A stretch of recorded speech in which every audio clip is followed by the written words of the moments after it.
न किसानों की सुन रहे हैं, न मजदूरों की सुन रहे हैं और नौजवानों के साथ जो खिलवाड़ आज हो रहा है। आने वाले समय में देश का नौजवान कटोरा लेके सड़क पर भीख मांगता हुआ नजर आएगा। बैलेट पेपर से चुनाव करा दो, अभी औकात मोदी की उनको चुनाव के बाद अप्रत्याशित परिणाम आने वाले हैं। इसीलिए सब आने से पहले शांति छा जाती है। इस समय देश का आवाम चुनाव के प्रति कोई जुबान नहीं खोल रहा है।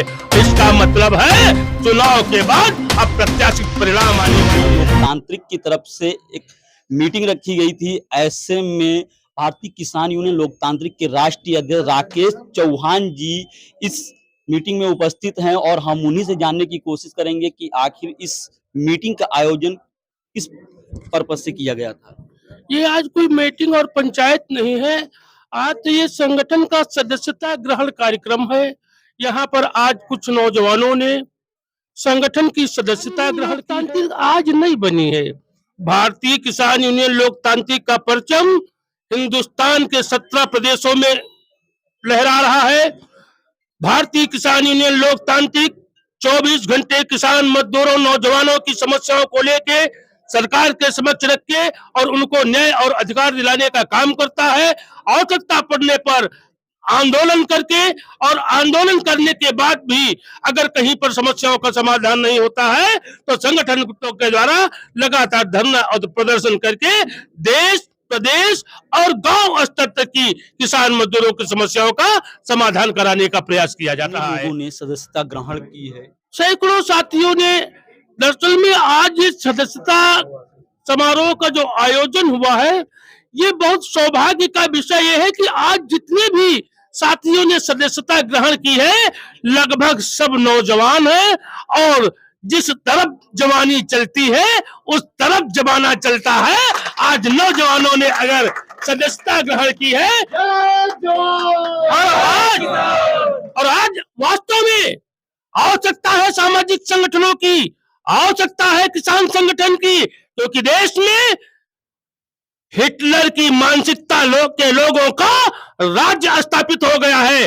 देश और प्रदेश की कुर्सी पर भाजपा के और प्रधानमंत्री जी हिटलर की मानसिकता से बैठ के न किसानों की सुन रहे हैं, न मजदूरों की सुन रहे हैं और नौजवानों के साथ जो खिलवाड़ आज हो रहा है। आने वाले समय में देश का नौजवान कटोरा लेके सड़क पर भीख मांगता हुआ नजर आएगा, क्योंकि सरकारी विभागों में स्थान रिक्त है। पढ़ा लिखा हमारा नौजवान जब अपनी नौकरी के लिए अप्लाई करता है, हमेशा सरकार के द्वारा कूट रचित तरीके से परीक्षा को निरस्त कर दिया जाता है, पेपर को आउट कर दिया जाता है।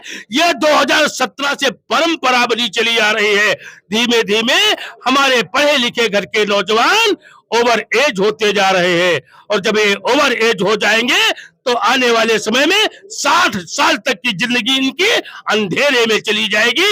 इनके परिवार के भरण पोषण की समस्या इनके सामने आ जाएगी और बहुत से हमारे नौजवान पढ़ लिख के जब कोई रोजगार नहीं पा रहे, नौकरी नहीं पा रहे हैं तो नशे की गर्त में डूबते हुए जा रहे हैं। ये देश का भविष्य खराब हो रहा है और ये केवल भारतीय जनता पार्टी की सरकार के द्वारा और नरेंद्र मोदी के द्वारा देश के युवाओं का भविष्य खतरे में डाला जा रहा है। मजदूरों को मजदूरी नहीं मिल रही है और 2020 से लगातार किसान अपनी समस्याओं को लेके 13 महीने दिल्ली की सड़कों पर रहा। सरकार ने आश्वासन दिया, सरकार ने आश्वासन देकर किसान की समस्याओं को हल करने का आश्वासन दिया था, लेकिन जिस तरह से मोदी जी के द्वारा लगातार झूठ फरेब का काम किया जाता है उसी तरह से किसानों को भी ठगने का काम उन्होंने किया और जो मांगे किसानों की थी उनको उन्होंने नहीं माना। आज पुनः दिल्ली की सड़कों पर किसान पहुंचने लगा है और लोकसभा चुनाव से पहले किसानों का बहुत बड़ा जमावड़ा दिल्ली में होने जा रहा है। लेकिन जमावड़ा करेंगे कैसे जब रामलीला मैदान में जो है गटर का पानी पहुंचा दिया गया है। ये गटर का पानी, ये जहरीला स्प्रे जब पंजाब और हरियाणा की सीमा पर आंसू गैस के गोले से, बुलेट रबर बुलेट से और तमाम तरह के किसानों को रोकने की जो कुत्सित प्रयास सरकार के द्वारा किया गया, जब किसान उससे नहीं रुका है तो ये गटर के पानी, अरे गटर का पानी रामलीला के मैदान में होगा, एनएच पे तो नहीं होगा, हाईवे पर तो नहीं होगा। ये देश की एक एक इंच जमीन किसानों की है। किसानों को बैठना जब होगा तो देश की किसी भी सड़क पर, किसी भी पार्क में, और जब कहीं जगह नहीं मिलेगी तो संसद भवन के गेट पर जाके किसान बैठे। ऐसा ना हो कि फिर से जो है केंद्र की मोदी सरकार आप लोग आंदोलन जीवी के बाद में कोई एक नया नाम दे दे। अब नाम अगर आंदोलन जीवी वो दे सकते हैं, खालिस्तानी वो कह सकते हैं, आतंकवादी वो कह सकते हैं, तो किसान भी नाम देना जानता है। जिस उपनाम से किसान बिरादरी को परिभाषित करने का काम मोदी जी के द्वारा किया जाएगा, उसी तरह की भाषा में जवाब भी देने के लिए किसान तैयार बैठा है। अब की बार जुबान से लड़ाई लड़ी होगी तो जुबान से लड़ी जाएगी। अगर जुबान से लड़ाई का समाधान नहीं निकला तो सरकार जिस तरह से लड़ना चाहेगी उस तरह से लड़ाई लड़ी जाएगी और अपनी समस्याओं का समाधान कराया जाएगा।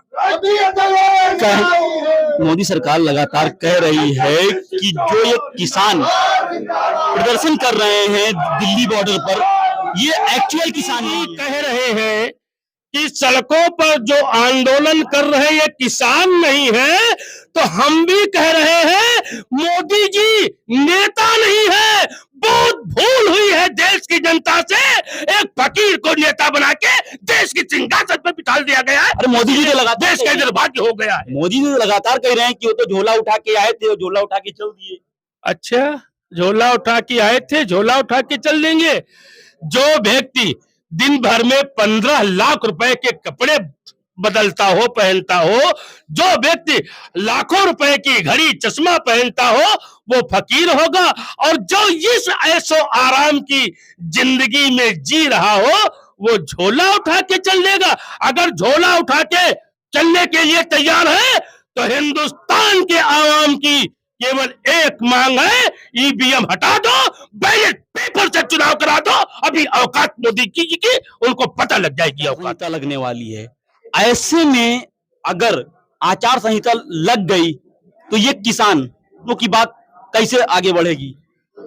भाई साहब एक बात बताइए, आचार संहिता में क्या पार्टी के नेताओं के द्वारा वोट नहीं मांगी जाएगी? अगर पार्टी के नेता वोट मांग सकते हैं तो आचार संहिता में भी किसान आंदोलन कर सकता है। किसान को आंदोलन करने से कोई रोक नहीं पाएगा। आंदोलन तो किसान कर रहा है, वो लगातार करता रहेगा। ऐसे में एक बार फिर से मोदी सरकार का नारा दिया जा रहा है, मोदी की गारंटी दिखाई जा रही है, बड़े बड़े पोस्टर बैनर लगाए जा रहे हैं। क्या जब अपने मुंह से मियां मिट्ठू बनना है तो चाहे अब की बार, चाहे 100 साल आगे तक की बात कर ले, लेकिन आने वाले 2024 लोकसभा के चुनाव में देश के आवाम ने, किसानों ने, मजदूरों ने, नौजवानों ने, संविदा कर्मचारियों ने अपना मन बना लिया है और तूफान आने से पहले शांति छा जाती है। इस समय देश का आवाम चुनाव के प्रति कोई जुबान नहीं खोल रहा है। इसका मतलब है चुनाव के बाद अब प्रत्याशित परिणाम आने वाले हैं, इसीलिए सब आवाम। भारतीय किसान यूनियन लोकतांत्रिक के राष्ट्रीय अध्यक्ष राकेश चौहान, इनका कहना है कि यदि चुनाव से पहले मोदी सरकार किसानों की बात नहीं मानती है तो मोदी सरकार के द्वारा दिया गया 400 पार का नारा जमीन पर दिखाई नहीं देगा।